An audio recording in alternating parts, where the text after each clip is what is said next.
Alright guys, welcome back to Formula 1 news. It's that time of year yet again. Ferrari are coming out with the pure hopium for the upcoming season. Next year racing is back in business, with Fred Vasseur saying that his engineers are telling him that next year's Ferrari between now and the start of next season will gain 0.8 of a second on where they currently are. Is this true? Can we take Ferrari's word for it anymore after many failed promises over the last several seasons? Or even if this is true, will it even be enough given the steps that Red Bull will look to take over the winter? Very much intrigued to hear your thoughts in the comments below. Hit the like button if you enjoy. Subscribe if you're new as always. Speaking of former Ferrari top man Matteo Binotto, loads of rumours are saying that this is going to happen, that he's going to be Alpine's next team principal, and in addition to that, is potentially going to try and bring over some specialist technicians from Ferrari to help Renault's engine development, where they say they have been somewhat lacking lately. They will stick around, they're going to make engines for 2026, whether they decide to do something different with their Formula 1 team. We've talked about Andretti.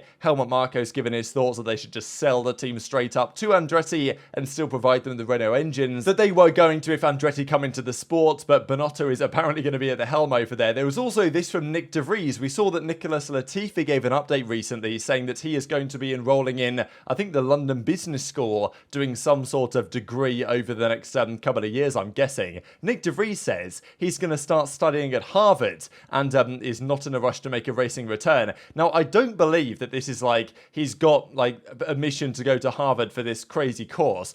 People looked into this, and I think he's doing some sort of like 3-day course. I'm not exactly sure. I couldn't really find too many details, but I think people had looked into it a little bit. It's not like he's enrolled for like a massive 2 to 3 year program or anything. I think it's just a relatively short stint course on negotiation and leadership. But still, pretty cool stuff, and happy for Nick that he's doing something that he wants to do. I've had a lot of support, and it actually went very naturally getting kicked from AlphaTauri. I've been playing a lot of golf since then. I've never studied before in my life. In fact, I didn't even finish high school, but in September I'm going to take a course in Harvard, negotiation and leadership, little bit of studying, more because I just like it now that I have some time and interest and learn other things. So pretty cool stuff, and hopefully that goes well for De Vries. Now let's talk Ferrari. So Montezemelo also talked about this the other day and said that Ferrari should be the protagonists in the sport rather than the extras. And look, I don't disagree with this. You can argue that when he was the chairman at Ferrari, they potentially squandered some of the decisions being made, especially going into the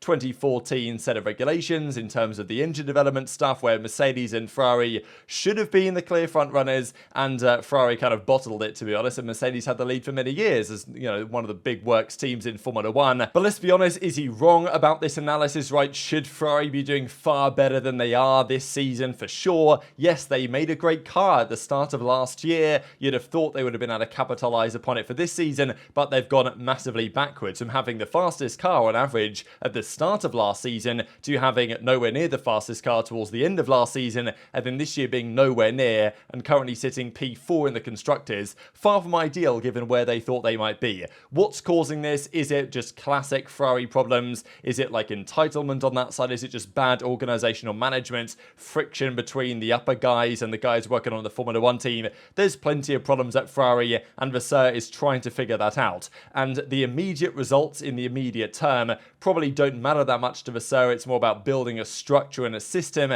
and bringing on new talent in the development side and engineering and aero side that can actually get them back to where they want to be in the future, because they haven't won a championship since way back in 2008 where they won the constructors, and then their last drivers champion was Kimi Räikkönen in 2007. So it's been a long time for Ferrari, and they've never, even with the challenges they had with Vettel and everything in 2017, 2018, it all fell apart towards the end of the season. So Red Bull are developing for next year as well. They are obviously going to try and make progress with the RB20, but Ferrari are doing the same. And the rumor had it a couple of days ago now, and this is tied into what we're going to discuss in a second, that the Ferrari Project 676, I think it might be, or whatever it's going to be called technically for next year's car, is going to be an improved RB19. Ferrari say they've been studying the RB19 very hard, And in fairness, there were rumours a couple of months ago now that Ferrari had done the best job in understanding and trying to replicate the Red Bull DRS advantage.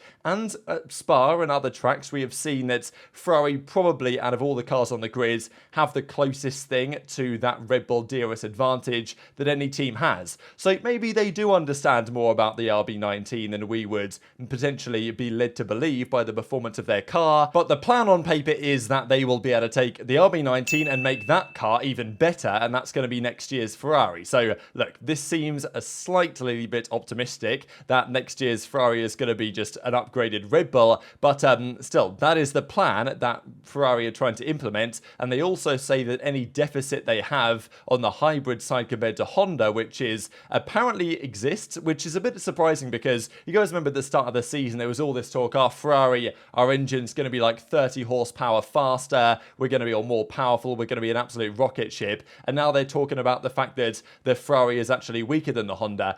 I think it is in terms of battery deployment. That kind of electrical component of the Red Bull Honda engine seems to be by far the strongest on the grid, and is potentially one of the other reasons why they're so good in a straight line with DRS, because that's when the deployment is activated from the battery. And so maybe there's something for Ferrari to think about there, but they say they're going to eliminate that deficit for next year. And then we have this statement. So Fred Vasseur, team principal, says that his engineers have told him that the development plan, which tells us our car will be 0.2 faster by September, another 0.2 faster in October, and another 0.4 faster into 2024. So this is firstly saying there's upgrades on the way, big upgrades it seems as well, if they're going to make the car 0.2 in September, 0.2 in October faster around some tracks, and then over the winter they're going to gain near enough another half a second. Now, is this Ferrari just saying Ferrari things? Because they do this a lot. There's been many occasions in the past where we have seen things very similar to this, but also seems rather optimistic they can gain 0.4 of a second a lap from now to the end of the season, you could say. And is this race pace, right? Because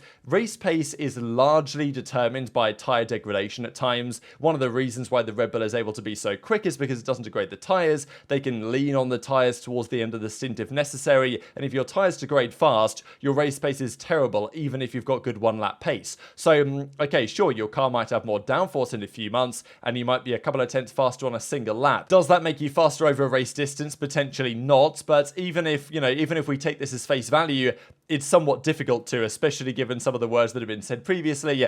I love mentioning this quote every time I get the chance to, because it's just too funny. Not to, take the mick out of Ferrari fans, because I don't intend to, but it's just such a funny quote.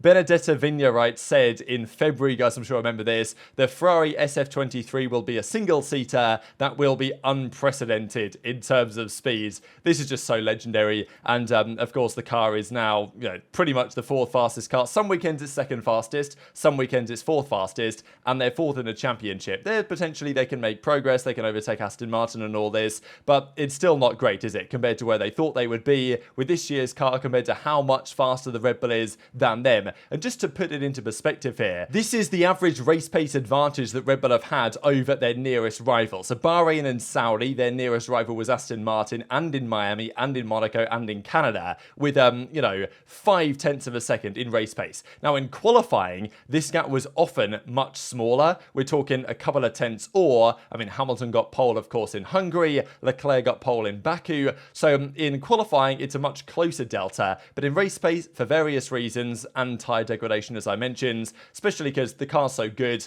the drivers don't have to lean on the tyres in the early part of the stint, therefore it's faster in the long term. It's been roughly half a second, right? Most races here have been, and even Canada, Red Bull basically said they got the setup pretty badly wrong, and yet they were still the fastest car by quite a margin. But you see, most races like 0.5, and Spa is a very long lap, but the lap time delta between Verstappen and the next fastest car that wasn't Perez was the Ferrari of Charles Leclerc, with 0.8 delta, right? So, average this season, the Red Bull's been half a second faster a lap, and on longer laps, it's potentially 0.8. On shorter laps, it's potentially maybe 0.3 or whatever, but still, it's a big deal. And the point that I'm trying to make is, even if Ferrari's car at the start of next season is 0.8 faster, they will be as quick as the Red Bull RB19 is today. and the Red Bull RB19 is going to, at least on Spa, right, and potentially other tracks as well, and the RB19 is going to become the RB20, and it's also going to get significantly better, right? Okay, you could argue the RB19 is very close to its theoretical ceiling, but we thought that, and then Red Bull bring an upgrade to Hungary that makes them way better, it seems, and now they're winning every race by 30 seconds, where they weren't even doing that a few races ago. So Red Bull seem to believe there's way more even to come from their own car, and Hamilton said this back in Hungary, right, where he was like, well, the Red Bull's still half a second per lap faster than us, so what can we really intend to do? So that's the thing, even if, and we don't know, Mercedes don't say the type of things that Ferrari say in terms of making all this lap time gain over the winter. So Ferrari are like, we're going to gain almost a second. Mercedes don't say what they expect to gain in terms of lap time, but they'll need to gain a lot because you've got to catch up half a second to where Red Bull currently are, which is, you know, and we know that Verstappen's got pace in hand as well, and then they're going to take a further step. So I'm not convinced that 0.8 faster is actually going to be enough for Ferrari to be beating Red Bull next season. Now, of course, it depends on the track, and frankly, that 0.8 figure is just kind of pulled out of thin air in some respects, right? I'm sure the simulator tells them one thing, but reality often can tell you something rather different entirely. So very much intrigued to your perspective in the comments below.